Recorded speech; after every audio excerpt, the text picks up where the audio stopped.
Welcome to Jackie's Craft Table. Hi, Jackie here. Welcome to another one of my card crafting videos.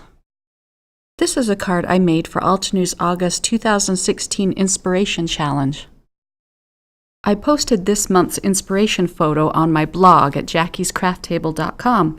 It's a pretty picture of some flamingos, so this month's colors are pink, red, gray, and black. I'm using a beautiful stamp set from Altenew called Floral Frames. I'm stamping the rose image onto some Nina Solar white cardstock. I'm going to fussy cut around the roses, so I didn't worry about stamping out the lily image. I'm coloring in the roses with 3 different colored pencils, 2 reds and a dark brown, and I'm pulling out my Gamsol mineral spirits to blend the colors together. As always, I'll have the colors that I used posted on my blog. These little roses were a lot of fun to color in, and basically I'm just using the light red pencil to put down some color, and then I go in with a darker red for my shadows, and then for my deepest shadows I use my dark brown colored pencil. And then I blend it together with the Gamsol and my blending stump. Using the Gamsol, I think, makes it look as though I used Copic markers on these images. It really blends them out smoothly. It's a small rose, but I'm trying to capture the highlights as well as the shadows for this image to give it some dimension. I colored 2 of my roses red and 1 pink, but I decided when I was putting my card together to have all 3 of my roses red. It just looked better to me in the end. I'm only showing myself coloring in one of the roses because I did all of them pretty much the same.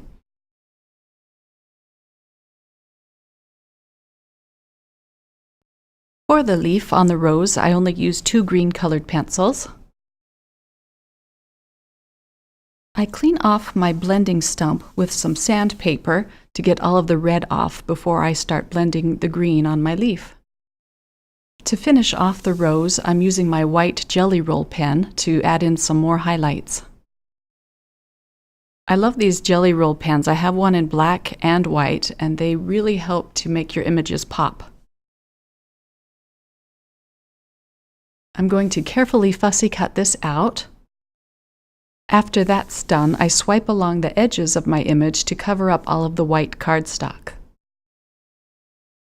Now onto some more stamping. I'm pulling off the beautiful vine images, and I'm going to manipulate them into more of a curve. I'm placing the images on my card, and then I'm going to use my stamp press to pick them up, and then I can gently pull the image into the shape that I want them to be. I want it to be more curved to encompass my sentiment.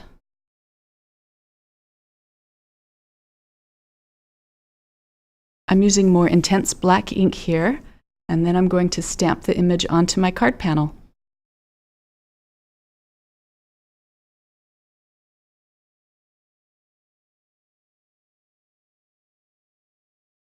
Before I start coloring in these little vines, I'm going to pull out my Misty and stamp my sentiment onto my card panel.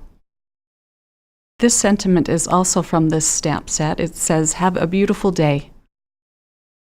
I really like all of the sentiments that came in this stamp set. I've used the one that says, "You amaze me" already on my little dog card, and that was just perfect for that. I end up re-inking the sentiment about 3 times before I get it to the darkness that I like. You'll see me pull out my colored pencils again.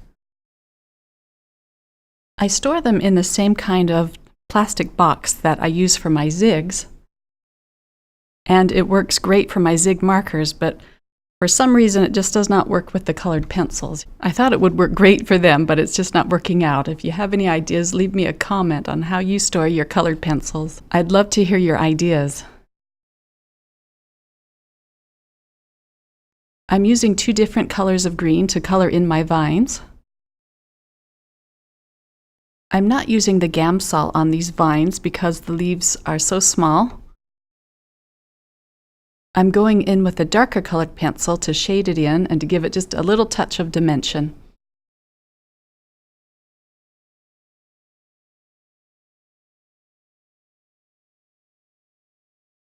I'm pulling out my bold diagonal stripe stamp here from My Favorite Things, and I'm putting down some gray ink onto it.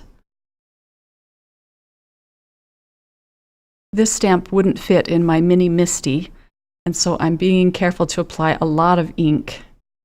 I'm pressing down very firmly with this piece of scrap paper and then just hoping it works out. And it does, and I'm just going to let the ink dry. I'm using some black and pink cardstock to mat my panel. To soften the card a little, I'm pulling out my corner chomper, and I'm going to be cropping off the corners on my card panel as well as my pink cardstock. I'm using the 1/4 inch side of my chomper. Now I can go ahead and assemble my card. I got my trusty Tombow tape runner. I'm going to use that on most of my card. This is not an A2 size card that I usually make on my crafting videos. It ends up being 5 by 5.5. With all the mats I'm using on this card, it just seemed to fit better.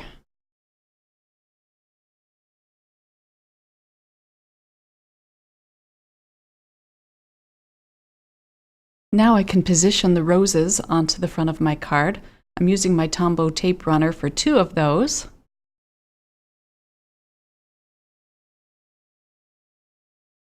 I fuss with the roses a bit until I find that perfect positioning.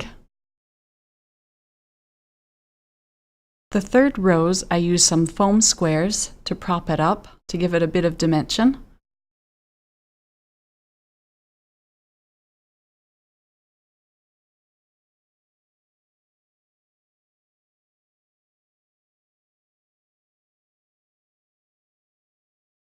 Now I can go on to creating my card base. I'm scoring it here. And then I can fold it over and smooth it out with my bone. And then I'm going to have to trim off the bottom. I'm using Neenah Solar White 110 pound cardstock for the base.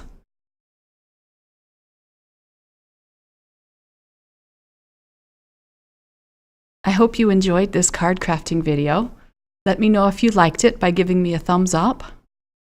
Please subscribe if you'd like to see more videos from me in the future. Thank you so much for watching. I hope you all have a wonderful week. Bye.